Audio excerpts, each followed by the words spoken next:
आज का दिन देवी लक्ष्मी की पूजा के लिए विशेष महत्व रखता है। यह दिन धन और समृद्धि की प्राप्ति के लिए विशेष रूप से शुभ माना जाता है। प्राचीन शास्त्रों के अनुसार यह माना जाता है कि देवी और भगवान विष्णु के संयुक्त रूप लक्ष्मी नारायण की पूजा से सबसे अधिक धन की प्राप्ति होती है। चित्रणों में हम अक्सर देवी लक्ष्मी को विनम्रतापूर्वक भगवान विष्णु के पैर दबाते हुए देखते हैं। यह दिलचस्प चित्रण एक मनोरम पौराणिक कहानी में निहित है, जिसे अब हम सुनाएंगे। असीम खुशियों और खजाने की देवी के रूप में प्रतिष्ठित देवी लक्ष्मी की पूजा का दिन शुक्रवार जैसे आज को सबसे अधिक पूजनीय माना जाता है। भगवान विष्णु की दिव्य पत्नी के रूप में यह कहा जाता है कि जहां भी नारायण निवास करते हैं वहां लक्ष्मी भी अपना निवास पाती हैं। शास्त्रों में यह उल्लेख किया गया है कि भगवान नारायण दूध के विशाल सागर, जिसे क्षीर सागर के नाम से जाना जाता है, में दिव्य नाग शेष नाग पर लेटे हुए हैं, जबकि देवी लक्ष्मी उनके दिव्य पैर दबाती हैं। फिर भी हम भक्ति के इस कार्य के पीछे के कारण पर विचार करने के लिए मजबूर हैं। यह रहस्यमय इशारा गहरा पौराणिक महत्व रखता है और अब हम इसके पीछे अंतर्निहित तर्क का पता लगाएंगे। नारद के उत्कट प्रश्न के उत्तर में तेजस्वी मां लक्ष्मी ने कृपापूर्वक बताया कि सृष्टि का ताना बाना ग्रहों के दिव्य नृत्य के तहत जटिल रूप से बुना गया है।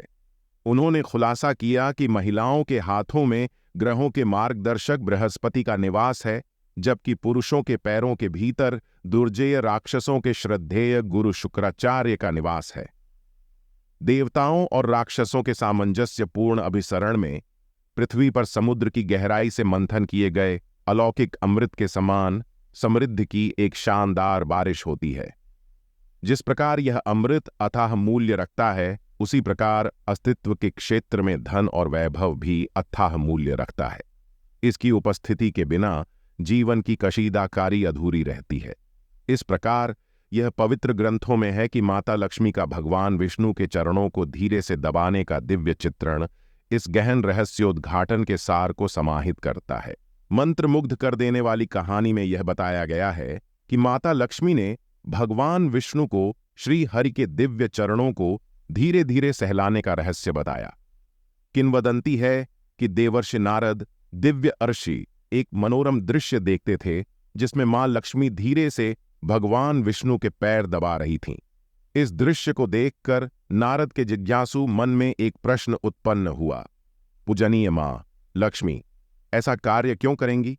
सत्य को उजागर करने के लिए उत्सुक, वह समझने की उत्कट इच्छा के साथ उसके पास आया।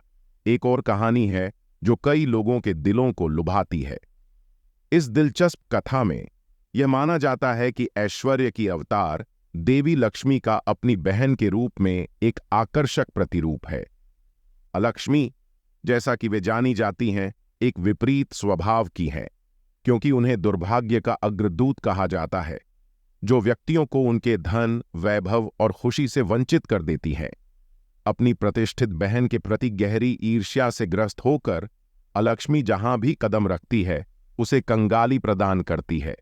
इस प्रकार हमारे क्षेत्र के सामंजस्यपूर्ण शासन को सुनिश्चित करने के लिए मां लक्ष्मी हमेशा भगवान विष्णु के बगल में अपना सही स्थान ग्रहण करती है। विनम्रता पूर्वक उनके दिव्य चरणों की मालिश करके उनकी सेवा करती है, जिससे वैकुंठ की शोभा बनी रहती है।